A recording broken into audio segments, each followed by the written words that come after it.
UFC Fight Night. I'm going to struggle with these names, I'll be honest. Tsarukyan, I think it is, versus Gamrot. UFC Fight Night. So it's UFC Fight Night on ESPN 38 on June the 25th, happening in Nevada at the UFC Apex. Good fight here. Two lightweights coming up. We'll start with Arman.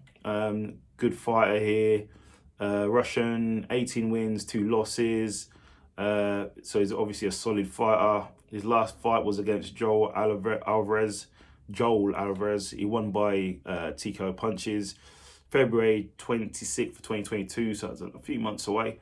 And before that, he beat Gamrot by TKO punches as well in 2021. And before that, he beat Matt Viola at UFC 257 by unanimous decision.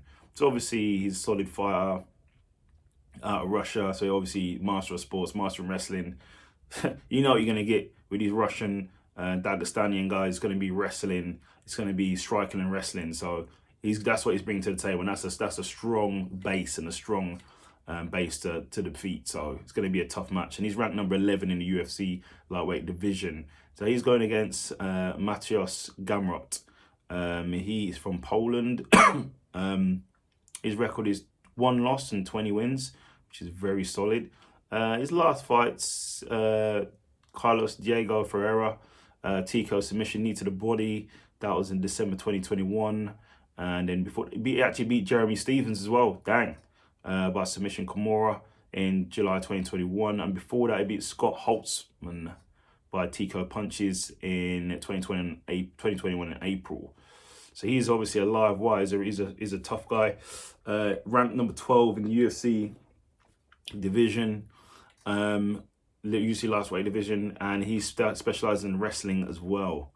But it looks like it's going to be a battle of the wrestlers, really, and striking. I think this will come down to 2 wrestlers wrestle. It usually goes to a striking war, so we'll see whose stand-up's better, or whose wrestling's better. So one of the wrestlers might be better wrestlers, or one of the wrestlers might be better strikers. Usually if it's 2 wrestlers, it's going to be striking, or one wrestler has the more dominant wrestling and he takes over. So it's going to be an interesting fight. Obviously this is for who's going to probably more move their way up to title contention if with a win here. Because this is number 11 versus number 12, so this is probably going to propel them into the top 10. Who I'm going to go with, I'm probably going to say 50-50 here, because 2 wrestlers striking. It's down to whose striking is going to be better on the night, and whose wrestling is probably going to be more effective. So we'll see, and who's got better cardio. So I'm going to go 50-50 here, I'm afraid, peeps. So that's my pick here for next week's Fight Night, 38 on ESPN. So that's it from me, people. Take care, like, subscribe, support the channel. I want to try and get some interviews going soon, and get some people on here somehow, if we can grow this channel. So take care.